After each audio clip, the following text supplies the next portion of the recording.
Lions club of centre Belle Vue এবং Lions চক্ষু হাসপাতালের যৌথ উদ্যোগে এবং ইয়াসি ভূমিষ্ঠ ক্লাবের সহযোগিতায় আজকে গঙ্গানগর গাঁও পঞ্চায়েত কার্যালয়ে আমরা একটা বিনামূল্যে চক্ষু পরীক্ষা শিবিরের আয়োজন করিয়েছি। আজকে এই শিবির এখানে যারা দুস্থ মানুষ আছে, অনেকদিন থেকে এখানে মানুষের একটা আবদার ছিল যে এখানে একটা চক্ষু শিবির করার খুব বেশি প্রয়োজন, এবং আমরা বিভিন্নভাবে দেখেছি মানুষের এখানে অনেক সমস্যা আছে, চোখের সমস্যা আছে।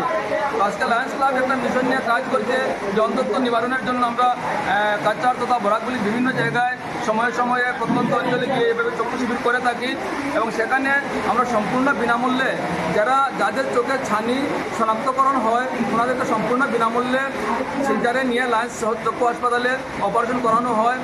তৎসঙ্গে যাদের চশমার প্রয়োজন আছে আমরা চশমা দেওয়ার ব্যবস্থা আছে, এবং এখানে অনেকজন মানুষ চশমা পেয়েছেন, সেটার উপকৃত হয়েছেন, সেই উপকারিতা লাভ করতে পেরেছেন ওনারা, এবং অনেকদেরকে ওষুধও দেওয়া হয়েছে।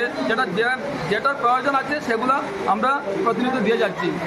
আজকে এই শিবির পরিচালনা করতে গিয়ে এখানে স্থানীয় যুবক যারা আছে এবং বিভিন্ন স্বেচ্ছাসেবী সংগঠনের এবং বিভিন্ন এসএইচজির মহিলারা যেভাবে আমাদেরকে সাহায্য করেছেন, বিশেষ করে এই পঞ্চায়েত অফিসের কর্তৃপক্ষ যিনি আছেন, সেক্রেটারিতে শুরু করে ট্যাক্স কালেক্টর অজয় রায়, পুলক দাস, মনিরুদ্দিন, পারুল, ওনারা যেভাবে আমাদেরকে সহযোগিতার হাত বাড়িয়ে দিয়েছেন, সত্যি ওনাদেরকে আমরা লায়ন্স ক্লাবের পক্ষ থেকে ধন্যবাদ জ্ঞাপন করছি।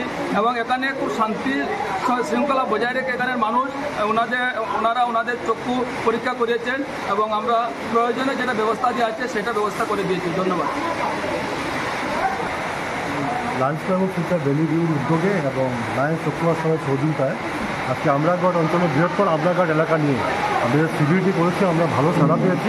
আমরা দেখছি প্রত্যন্ত অঞ্চল থেকে রোগীরা এসেছেন এবং অনেকের চশমার প্রয়োজন ছিল, চশমা নিয়েছেন। যারা ছানি পড়া ধরা হয়েছে আমরা ওদেরকে পরবর্তীতে লায়ন্স আই হসপিটালে নিয়ে আমরা অস্ত্রোপচার করাবো বিনামূল্যে, সেদিকে আমরা তাকিয়ে আছি। এবং আমরা আগামী দিনেও এরকম প্রত্যন্ত অঞ্চলে গিয়ে আরও বড় বড় শিবির করার জন্য আমরা উদ্যমী থাকবো।